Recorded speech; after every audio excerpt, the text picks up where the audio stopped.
ბათუმის პორტთან სამსახურიდან დათხოვილი დოკერების საპროტესტო აქცია მიმდინარეობს. ყოფილი თანამშრომლები სამუშაო ადგილების შენარჩუნების გარანტიებს ითხოვენ. მოთხოვნები უკვე გააცნეს სპორტის ახალ ხელმძღვანელს. აქციის მონაწილეებთან უმაღლესი საბჭოს ადამიანის უფლებათა დაცვის კომისიის ხელმძღვანელი მედია ვასაძე და უფლებადამცველი თამაზ ბაკულიძე იმყოფებოდნენ. დეპუტატის განცხადებით პორტის დირექტორი რამდენიმე დღის წინ უმაღლესი საბჭოს თავმჯდომარე შეხვდა, თუმცა თანამშრომელთა გაათავისუფლების შესახებ არ უსაუბრიათ. პორტის ადმინისტრაციის ხელმძღვანელის ინფორმაციით თანამშრომლებს კონტრაქტები არ შეწყვეტიათ. 31 დეკემბერს მოქმედ ხელშეკრულებებს ვადა გაუვიდა.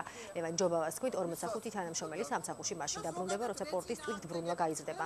მანამდე კი ისინი 200 ლარიან კომპენსაციას და დაზღვევას მიიღებენ. დღესვე გათავისუფლებულები პორტის ხელმძღვანელობასთან შეხვედრას გეგმავენ.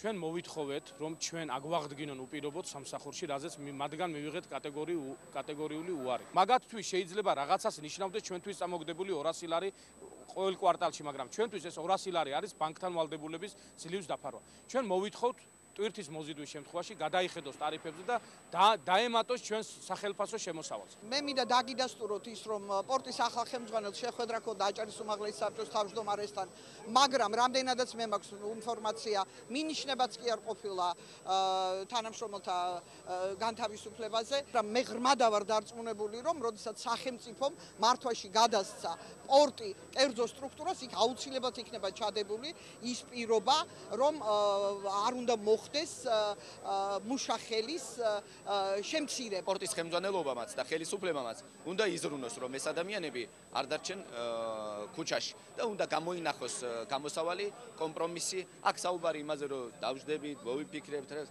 უნდა გამოინახოს გამოსავალი და პრობლემა უნდა მოგვარდეს. აი ხედავთ, რომ დღეს უკვე ამ ხალხს შეუერთდა სხვა მუშაკებმა და მე ვთქვი, რომ ეს შესაძლებელია ამას შესაძლებელია მიგვიყანოს სპორტის პარალიზებამდე.